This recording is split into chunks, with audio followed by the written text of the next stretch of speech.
Yeah, so about that, Maharaj not Dura. So I'm not Taura, Maharaj not Dura. So uh efficiency, the touch Zanangura. So when UPS can a generator, can explain that this quickly efficiency. UPS can a generator efficiency. So it goes opposite. When the load is reducing, efficiency also it goes inland. So when the load is reducing, efficiency also is reducing, right? Load reducing, efficiency reduces. If the load increases, efficiency also increases, right? So why am I explaining this? Well, this is one of the fundamentals that you're going to be asked about. And you're going to understand this topic again, can touch a bit of touch on the generator maintenance. We don't really do deep generator explanation. It's just the generator maintenance. That's the one that you have to know. What are the things that you need to look at on the generator and stuff? So this is one of the things. Is your generator efficient enough? Right. Next step is UPS configuration, right? So there are different configurations on running our UPS, right? It can be a unitary, which means to run one, or to not go now run in parallel, which means tina A and B dzakaconnectwa together.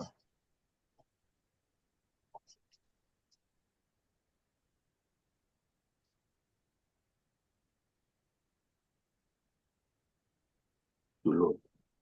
So tina A, na B connected to the same load, which is L and it. They also need to be at the same frequency. They need to be synchronized. So, but please don't worry about it. All UPS but they can only be same brand. Same brand, same type. And so they start, that's the parallel connection. A and B connected to this same load. You need to understand how to explain connected to the same load and giving. So most of the time, if they are in parallel like this, they'll be sharing 50% of each load. So for example, Tine UPS 100 kVA A and Tine 200 kVA as well B, and it we have 60 kilowatt load. So they are going to share 30-30.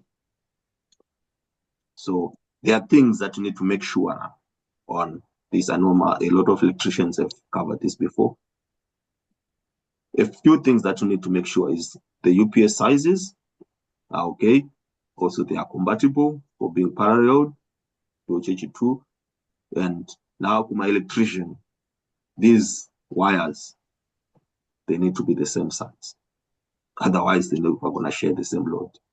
So this is where most people mess up here. Not true for generators, because generators have now generators are smart. They can, even though the cables are different, you can connect even different size generators, the 50 kVA and the 100 kVA in parallel. They can run the load, no problem. They know how to share that stuff. But for UPS, it's not true. So I'm trying to compare the two so that you guys can understand. Generators, you can run different size generators as long as they are compatible with each other. They can run the load. But for different types, for UPSs, they need to be same size, right? And type. So ABB UPS with the ABB UPS, which are compatible with each other. That's a parallel system.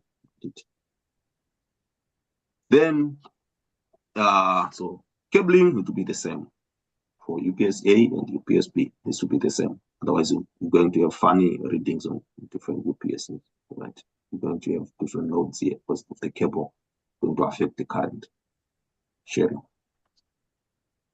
Two, another way of connecting, under this same parallel. It can be a modular as well. A modular UPS, I'm sure for most people have seen modular UPSs. We have separate modules. So it's 100 kVA UPS, right? And probably it's 10 kilowatt, 10 kVA module, each module. So it's just 10 modules. So 1, 2, 3, 4, 5, 6, 7, 8, 9, 10. You can call it also a parallel system. So this is A and B, right? These are different UPS configuration. I'm going to the next one, which is the A or B. So we have the A or B, right?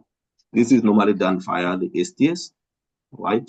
They don't need to have the same cable or be same size or whatever, because there's a guy controlling them, which is called the STS or ATS. It's exactly the same thing. So STS, just the static transfer switch. So ATS is just an automatic transfer switch, but it's exactly the same thing. Not different really. That's in the wording. And there will be, so it's either load yakho will supply one A or it will supply one B. And you just need to know those two configurations mainly. Indeed. A, don't confuse the two. So if here A and B, that's parallel.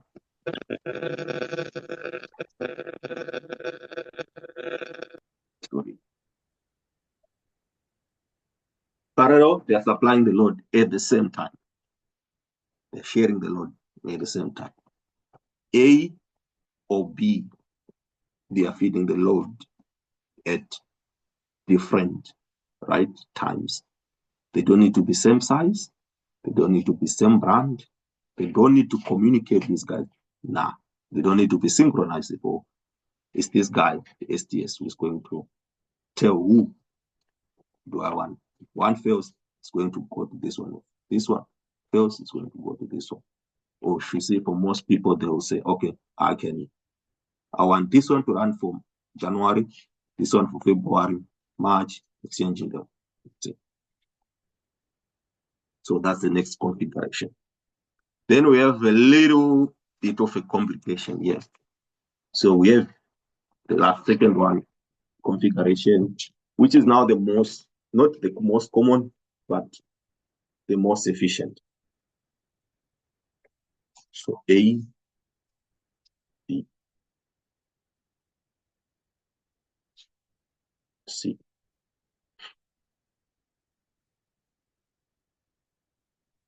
We have this guy now, right?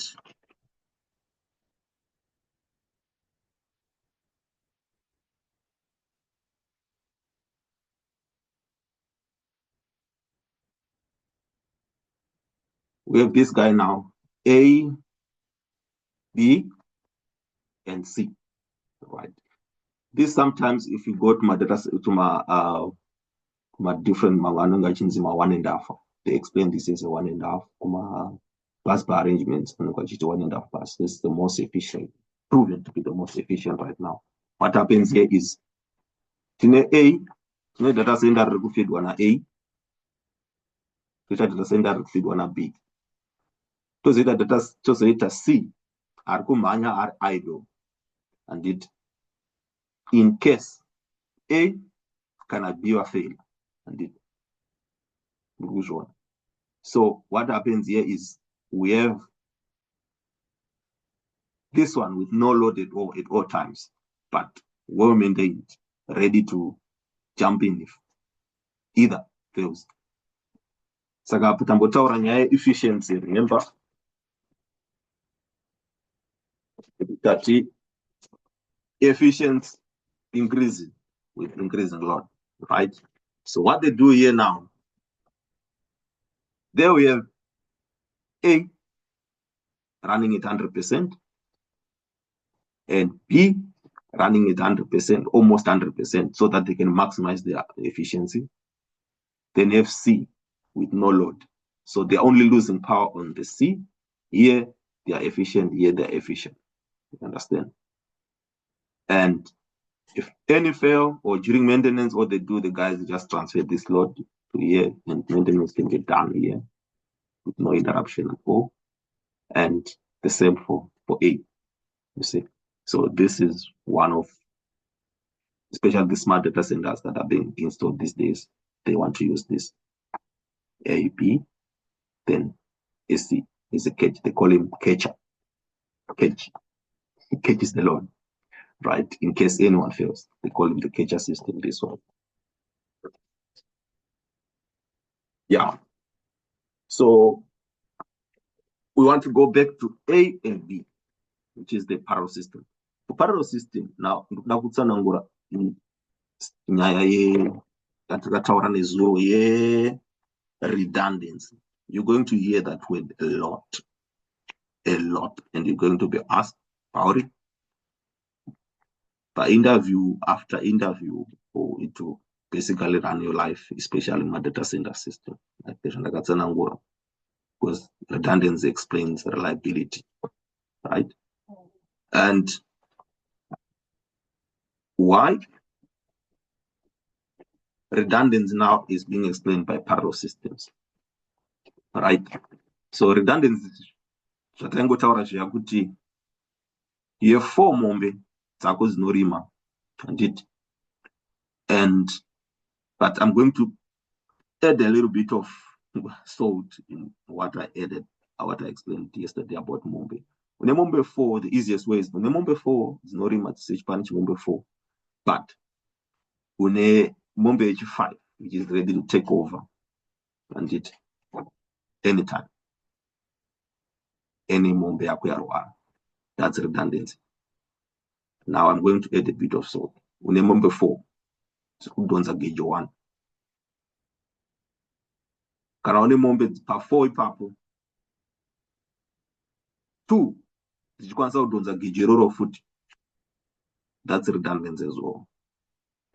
Chikwanisa kubvisa 2 3 ngadzimbozorora ndimbodonza neidzi kusvika idzi 2 dzaita dzambonofura dzodzoka, tombodzimhanyisa dzakadaro tozoti dzonofurawo later dzichidonza 1 gauge, but chipani chemombe 4, that's an explanation of redundancy as well.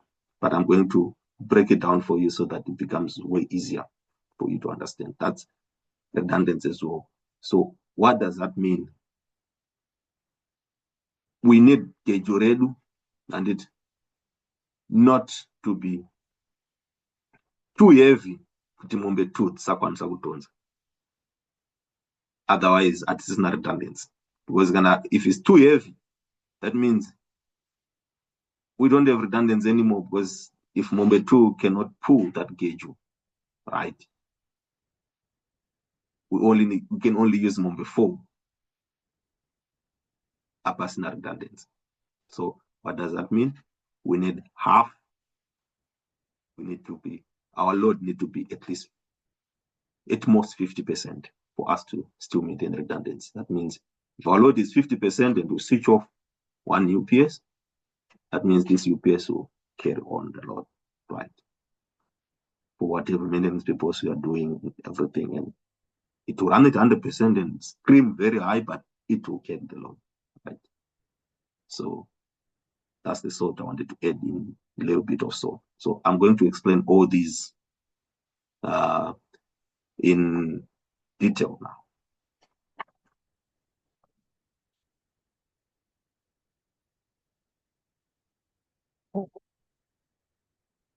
So in redundancy, you're going to hear the word, the letter N a lot, right? With a number at the beginning. 1N. Don't worry about it. N, I don't whatever need. We need number 2. It's done the gauge, right? Sakando N we do. Sakapatiri panapa, we need number 2. Don't the gauge, right? But tukuzodoka 1 mombe. Inenge chitikana N1 is it zakwa, and it in a take over. The N, the need mombe 2 doesn't engage, but now we can add one mombe to be spare in case it's acquired. Sakatatwane n, 1n plus 1. Or just n plus 1. Understand? We need mombe 2, but we have the extra mombe. Done with that. Tambotaura, we have mombe 4. In this case, we need mombe 2 to the gauge, but we have 2 extra in case pane a problem. So that one n plus 2. So you can go as n plus 3, n plus 4, whatever you want. But this is most common in modular systems. That's where they design it. We want n plus 1, we want n plus 2, n plus 3. That means load yedu irukuda 3 modules, 30, 10K, it 100%, but that 2 modules extra. Equity, if any module fails, so you throw those modules, becomes 5. That means you're 50 kilowatt, but your load is 30 kilowatt. So yes, your efficiency will go down, which is the main negative thing about this. Efficiency will go down, but you have redundancy. That's the n plus 1, n plus 2. Then tapenda panana number ya tambotaura kwenga imboro 1 2n. That's the next one. 2n.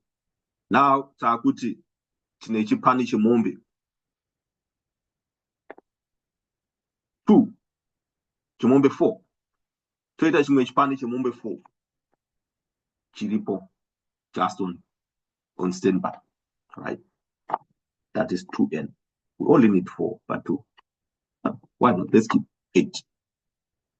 So other than having your affecting your efficiency, going down, because everything makes sense when we put efficiency in there. They're just sitting there. They are not doing anything. I'm going to spend money on dipping them, on doing everything, on that. That's the efficiency part going down because you have a 2n system. So that's the main negative. Yes, it's easy to sell to people to say, guys, give me a contract. I can do it because at any day, anytime, because I have a 2n system. In the 2 Spanish remombe, 1 is chirima, 1 is chirikufura. So at any given time, I'm working your land. This is the exact scenario. This is the 2n. So they can go up again to say 3n. Yeah, those who want to show off their money, they can go 3n. You only need 1, but you have 3n. So don't confuse the 2 between n plus 1 and n plus 2 to this 3n. Because this is multiplying. Here you have mombe 7, right? But here you have mombe 12, which is 3n, or 2n, you have mombe 8. So you need to, we have mombe 6 here, we have mombe 8 here. Sorry, it's only the grade 1, but that's exactly how you can explain. Easiest way to explain this stuff. Very easy. I'm sure everyone. Well, this redundancy thing is not going to be a problem anymore. So, yeah. Let me see if I can cover one more thing. Yeah, sizing of UPSs, right, in generators. So I've already explained UPSs in detail about the size, how you can make it up or down. It's most efficient if you load it more than 50%, because that's where you get, let's see, 50% load, you start getting, I think, around 70% efficiency. The more you get closer to 100, the more efficient you become. You understand? So that's why UPS need to be signed properly. So I want you to remember this rule of thumb in the critical environment, because you're going to apply for critical environment jobs. Your generator or your UPS needs to be 2/3 of your generator, right? So if your generator is 3/3,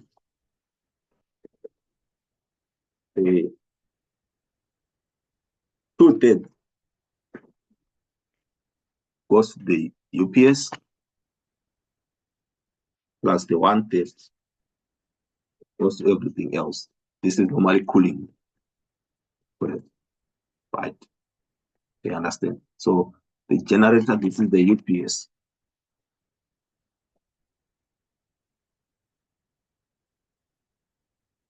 So this is Jenny rule of, this is the general rule of thumb. Now you can make it bigger, doesn't matter, but you cannot make it smaller, right? Because your UPS need to be at least 2/3 of your generator. You understand? And the other 1/3 is for cooling, heating, all the other things that you want, emergency power, emergency elevators, blah, blah, blah. They all need to be on the 1/3. So there's no rule of the size, reducing it, not increasing it, but reducing it. It's a no-no, because we're going to suffer, right? I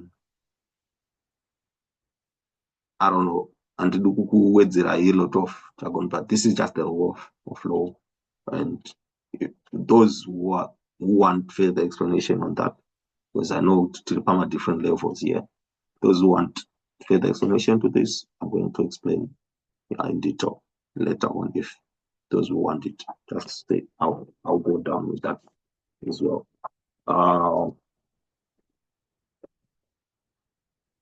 Now, battery maintenance. Okay, so for UPSs, I'm going to touch them again on cooling the environment, how to keep them in a nice environment. So all UPSs, they need to be kept at less than 40 degrees Celsius. The ambient temperature, room temperature, needs to be less than 40 degrees Celsius. Whatever you do, when you're running your UPS. But most, those who want to be fancy may try to keep it at, so it needs to be within this range. So 40 is the maximum. The lowest will be around 18 degrees Celsius, right? You're going to understand this topic later on. I'm going to repeat it later on when you start doing cooling. I guess cooling is calling us to do it next week. So everyone, I want you guys to research on cooling. So I'm going to give you a bit of topics on cooling later on, but this is the range where you need to keep the UPS room. The UPS room needs to be different to the battery room, because the batteries now, this is the stage you are going now, batteries need to be kept in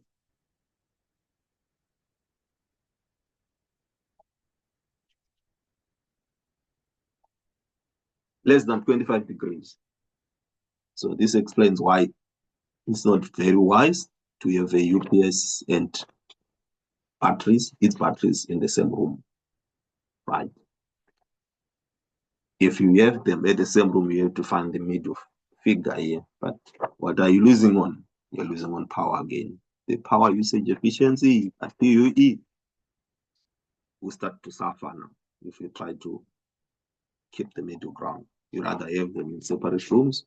That way you lose money in the battery room, but you keep your money in the UPS room.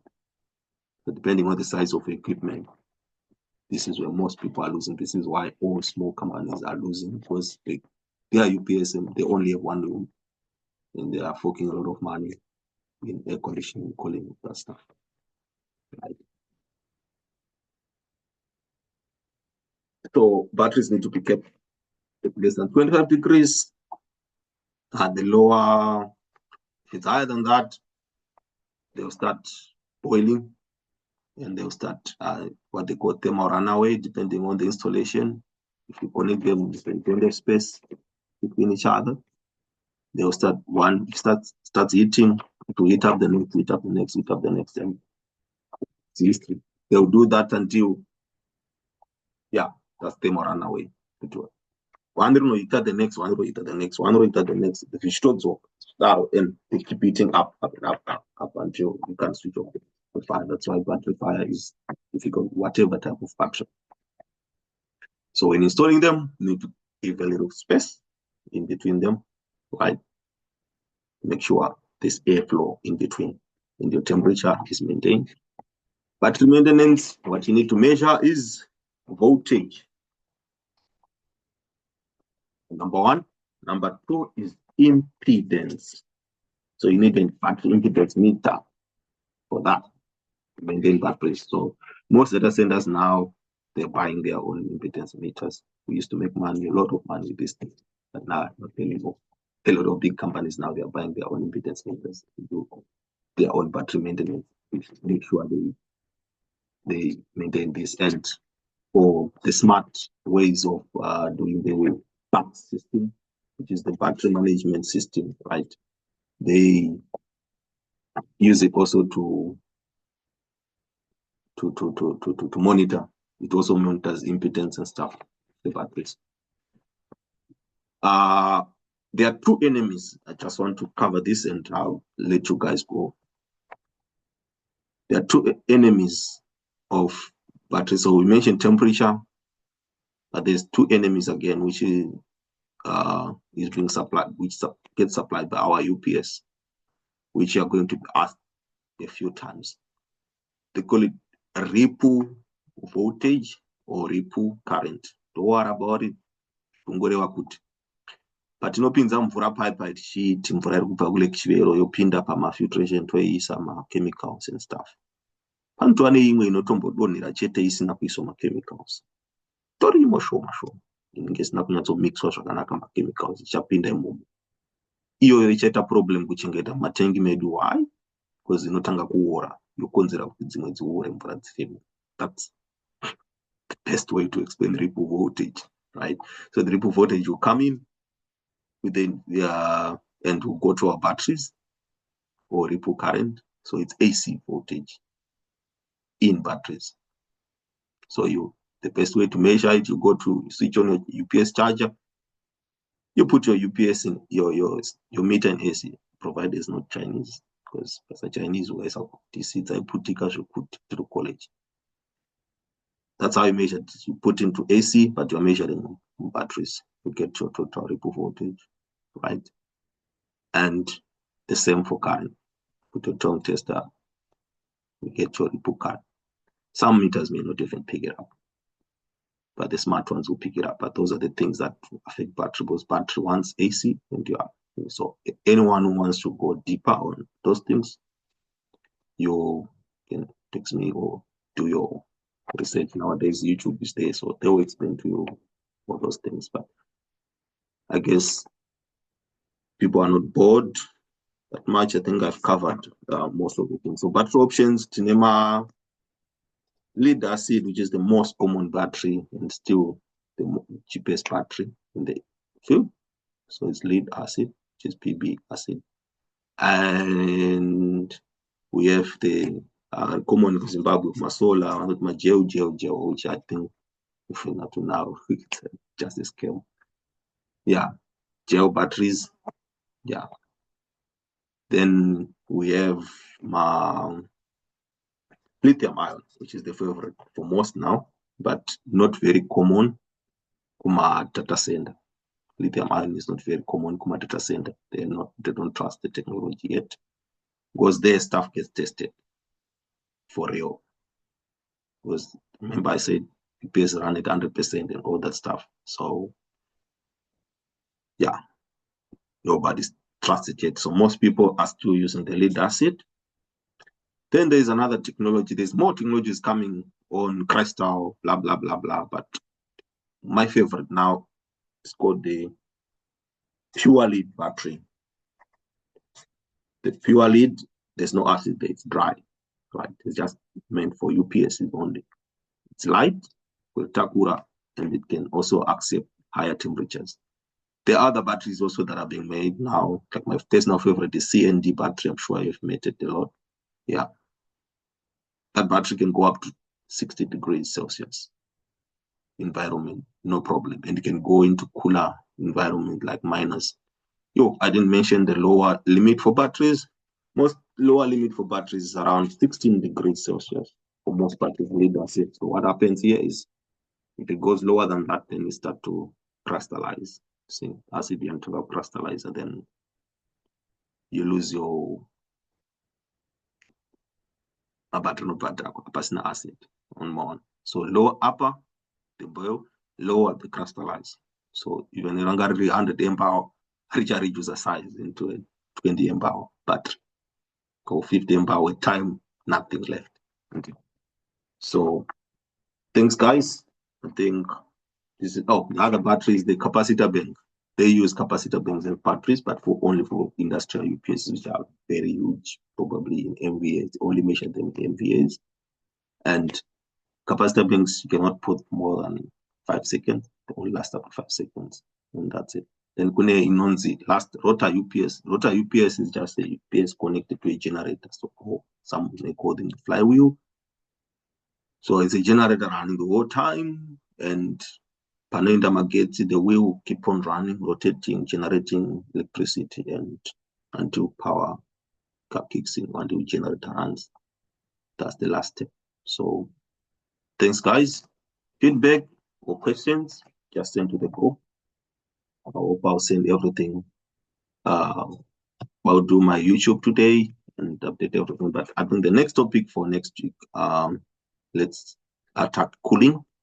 So under cooling, we want to know the refrigeration cycle.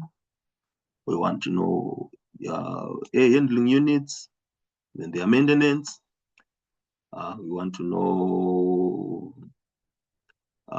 cooling towers, chillers, and it. So go just read.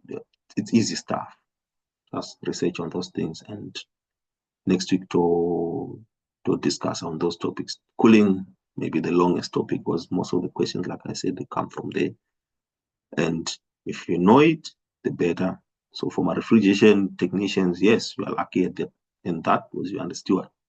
You know at the back of your head what is refrigeration cycle and stuff. So you have an advantage there. But trust me, there's a lot more stuff that you don't know. Some of you are still new to the industry. Maybe some of you are already, you've already done big HVACs. You may know some of the things because you'll be tested on that. So we'll talk of free cooling, we'll talk of adiabatic cooling, besides the normal, because free cooling and adiabatic cooling are the leading types of cooling right now, because it's like no energy is required. That's the reason why there's mushrooming data centers now in the Arab areas. It's because of this adiabatic, they call it evaporative cooling or adiabatic cooling, adiabatic. So just go research on those things. And when we meet next week, we'll just discuss that. I'm not a specialist in cooling, but I'll give you the pointers of the things that are asked, the things that are required to know for maintenance, how you go about maintenance. So thanks, guys. Give me updates. Thank you.